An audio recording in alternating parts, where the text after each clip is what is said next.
And we're live. Hi everyone. I'm Patrina from the APDT, and this is another instalment of Train Your Dog Month. Tonight I'm joined by Gerry Moss of JK9, and she's going to be talking to you all about mantrailing. Hi Gerry. Evening. Hi, how are you? Just to make sure everybody can see and hear us, pop a little thumbs up in the chat. Yeah, we've got a little heart, so that's good. I'm so sorry. I think that was a bit of a timing scheduling problem, and I just realised before we went live. So I'm hoping lots of people can come and join us anyway. So, Gerry, why don't you tell everyone a little bit about yourself? So really quickly, I'm Gerry Moss. I'm of JK9 Mantrailing. I've been trailing dogs for about 4 years and work as an instructor and head instructor for Mantrailing Global, which was Mantrailing UK. I work as an operational member or volunteer as an operational member for Midshires Search and Rescue. One of my dogs, Ollie, who's a German Shorthaired Pointer, is qualified operationally. I've just retired him, so I'm just building up Tank, who's another GSP, 7-month-old puppy, and equally also trail my little don't give a Shih Tzu cross Chihuahua Jack Russell just for fun. So yeah, I'm excited to talk all things man trailing tonight.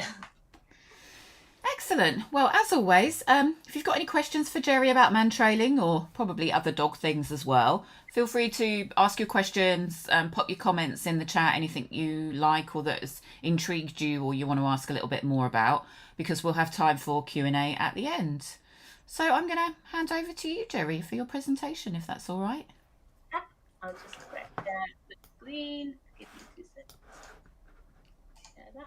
So, introduce myself. I'm Gerry of JK9 Mantrailing. This is Ollie, my operational dog that I talked about. He was qualified in 2019, I believe, and has been deployed a couple of times. Um, Tank is my puppy who's coming along shortly, and I'm talking all things man trailing basically, and specifically in relation to Mantrailing Global, which used to be called Mantrailing UK, but we've kind of expanded out of Mantrailing just the UK area, and we have instructors across the globe covering America, Canada, Switzerland, Spain, Ireland. Ooh, can't think anymore, but yeah, we're basically, I think Australia and New Zealand are on the hit list this year, so it has literally gone global this year. So we have. So I'm going to keep it to talk about pet dog mantrailing specifically, which is our focus. So, what is mantrailing? So, I thought I'd give you a little intro into this, and keeping it specifically to the sport of training pet dogs rather than looking at operational dogs. And when we talk about operational dogs, we're talking about those people that actually go out for looking for real life missing people. Whereas, as opposed to what we're when we do it for sport, there's no people actually missing. It's just a massive game of hide and seek for the dogs, and we never actually lose any of our missing people for real. Fingers crossed so far. So what we're asking the dogs to do is find a specific hidden person or missing person, and they're going to follow the scent trail that that person has left behind, and we're going to do that by matching it to a sample of maybe an item of clothing that they've left behind, or an scent article basically, and we're asking the dog to follow that specific scent in this massive game of hide and seek. We try and keep it super fun and super cool. I don't know any dogs that don't enjoy this. So as I mentioned earlier, I do trail my little Shih Tzu cross.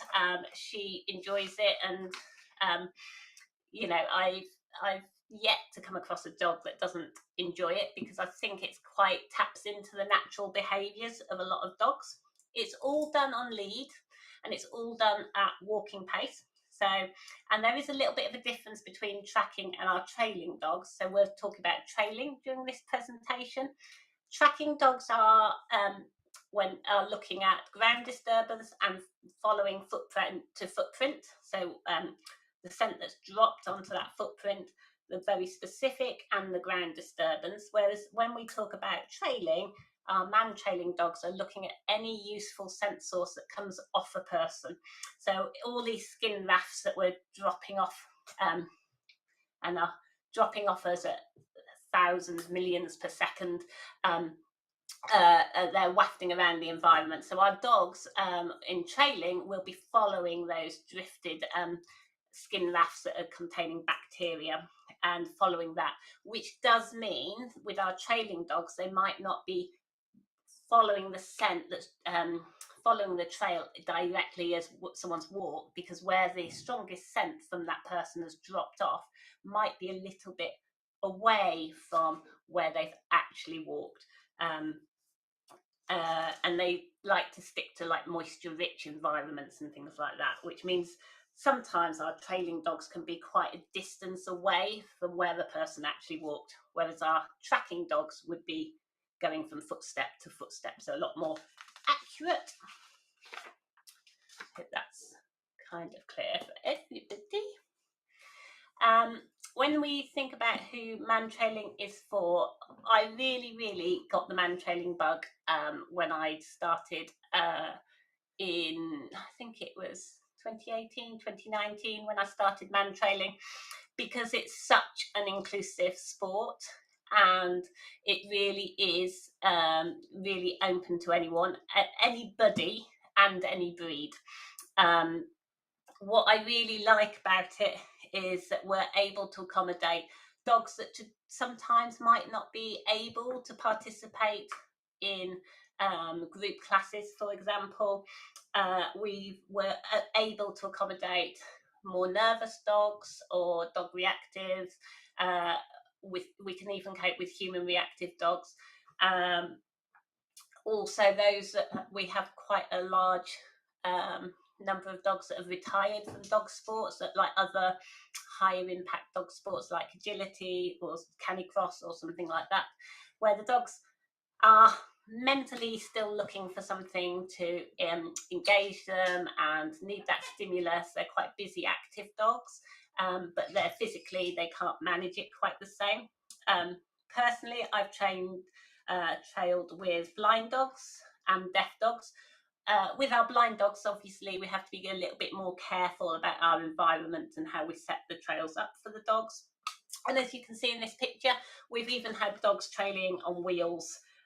It's a low impact sport, so it's suitable for older dogs and for puppies.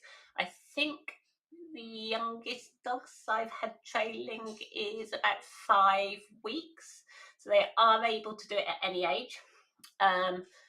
Obviously, if you're going in a public environment, you just want to make sure those dogs are vaccinated and covered to be out and about, but it's suitable for dogs of any age, basically.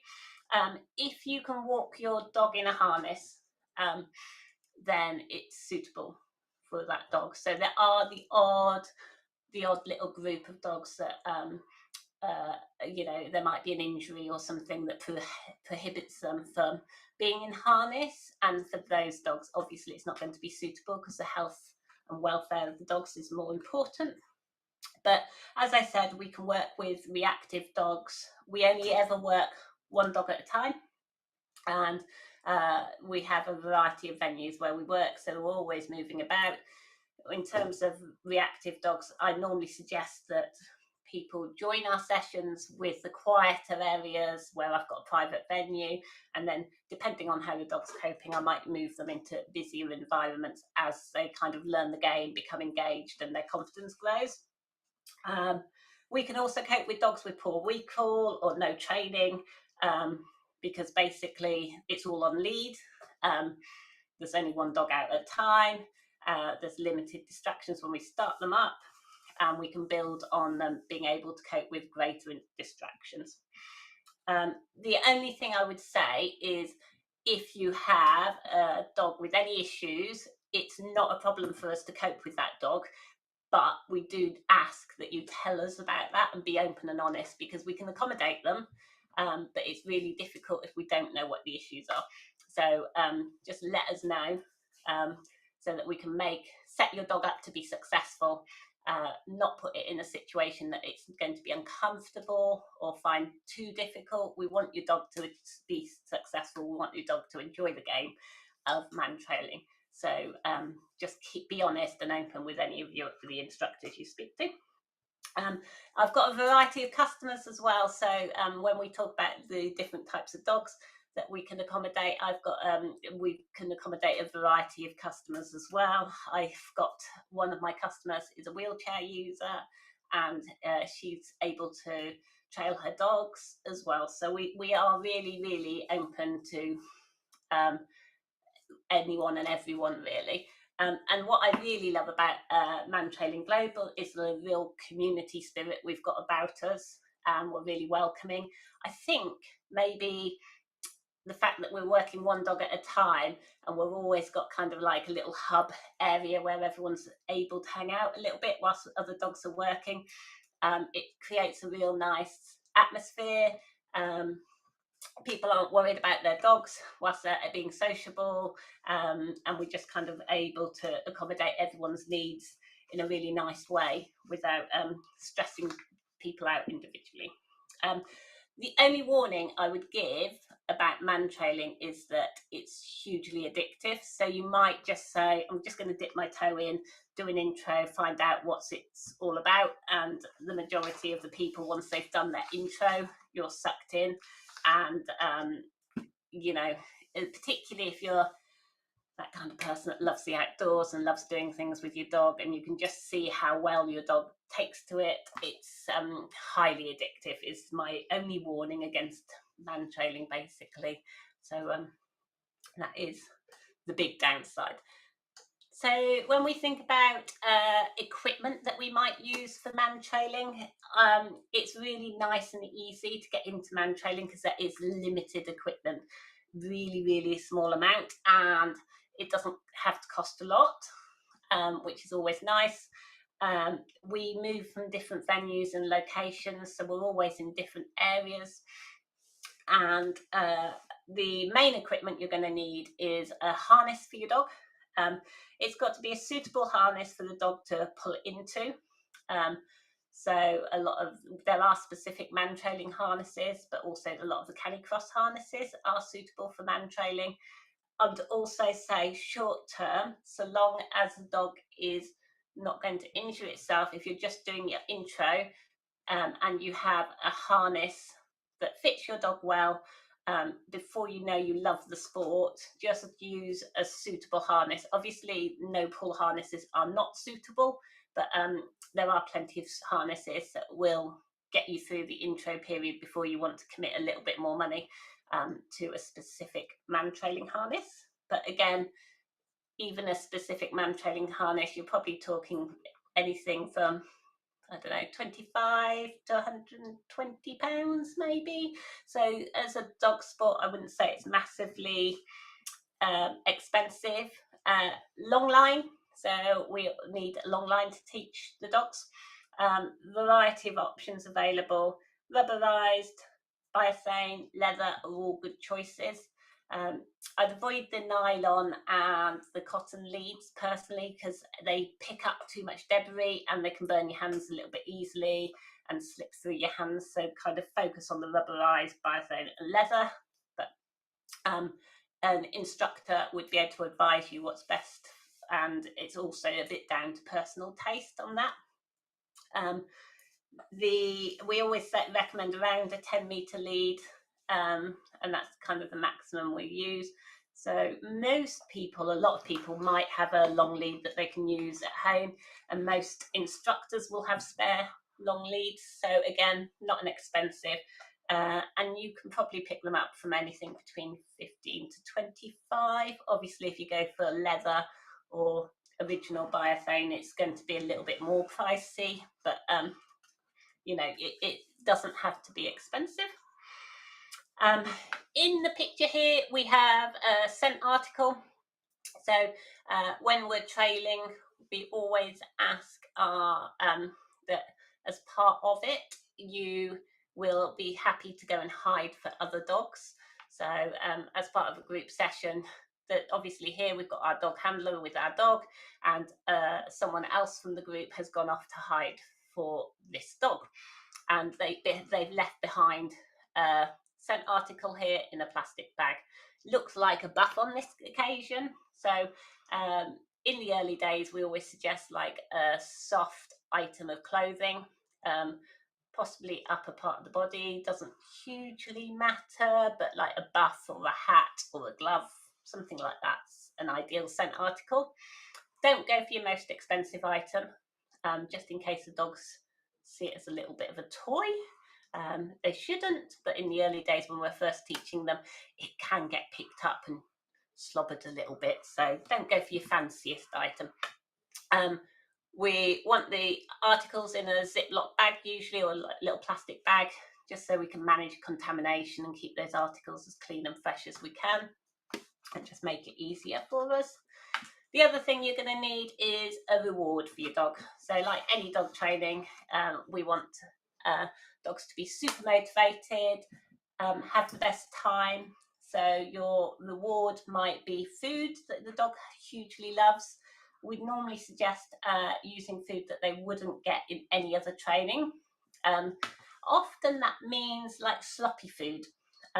So dogs don't often get wet food in other training because we just can't manage to handle it, but we can put it in a pot for mantrailing and let them lick and eat it out of the pot. So food pots potentially you're going to need, and a little bit of treats, maybe something like, I don't know, we've had wet cat food, we've had sardines, but like as always, the dog always chooses a reward, and it might be that they prefer a toy and a bit of play or whatever. So dog chooses the reward, but you can be pretty creative in terms of your treats and your reward if you're using food with mantrailing. And my other top tip would be to have some decent footwear. It's a walking dog sport. People sometimes get a little bit excited and try and move a bit faster. But when you're trailing your dog, you're going to be focused on your dog. You're going to have to manage a long lead. You don't want to be slipping over in dodgy footwear. So I always recommend having some really decent footwear to help with your mantrailing journey. But yeah, that in a nutshell, not that many items of equipment that you need to get yourself going. And initially, if you're just doing an intro, most of that equipment an instructor would be able to lend you, or you might have something that you can make do with in the short term. So how to get started in mantrailing? Number one is find yourself a decent instructor. Mantrailing Global has, if you look at the Mantrailing UK website, they've got a find an instructor section. You can enter your postcode and find your nearest instructor. We have, I think, about 200 instructors across the UK. I think it's kind of changing all the time, so this is a good guess at the moment. So I think at the moment we've got about 200 instructors across the UK, and globally we've got about 250. It might even be higher. We might be hitting the 300 mark. So use it, find your put your postcode in, use the find an instructor on the Mantrailing Global website, or specific to your region. To start with, you need to complete an intro session with an instructor, and this will basically, the aim of this is to help you understand how to get going and what your setup's going to be. And we're mainly going to focus on finding a decent reward for that dog, getting them involved in that game and keeping everyone safe in the process, and then hopefully that kind of little early learning that you start kind of figuring out how you do your starting routine and what you need for each trails. So we just kind of give you the lowdown on that in the first session, which is we call our intro session. Once you've done an intro session, you're able to then join any Mantrailing Global Instructor across the world for any of their training sessions. The only caveat I'd put on that is just be aware of, if you've got a dog that's got certain needs and issues, you might want to discuss with your instructor which the most appropriate sessions are for your dog, just to make sure they're more successful, and that we're not putting them in an environment they're going to find difficult to cope with. So that's the only caveat I'd put with that. We're a very friendly group, and basically if I know that you've trained with another instructor, generally I'll have had a little chat with that other instructor and just tried to find out a little bit about you and your dog as well, so we kind of all touch base with each other. If you have any questions, you can about joining and or getting involved in mantrailing, you're welcome to either give me a call at JK9 Mantrailing, hit me up on the website or Facebook, or just drop me a message, or you can drop the head office an email at mantrailinguk.com. I think it's info@mantrailinguk.com, and they'll be able to answer any of your questions. Equally, if you want to become an instructor, we've got lots of instructor programs on the go, and we're always looking for new instructors, and there's a whole section on the website about how to become an instructor and what to look for. There is also a Facebook group for newbie instructors, and we've got areas within the UK that have got slightly lower population of instructors. So obviously, if you're UK based, we're looking to plug some of those holes, because it's super popular. Once you've you can quickly make back your course fees, because you'll get that client base up and running quite quickly, I'd imagine. I don't feel like a lot of people have a problem with getting their client base up and going, because it is such an addictive sport. Whistle stop tour, I feel, tonight about mantrailing, and I have tried to keep it very short and brief in order that I can answer any questions that might be up. But obviously, as I said, there's some links to contact information, so that if you missed questions now, or you think of anything in the future, feel free to either contact me or Mantrailing Global at the addresses above.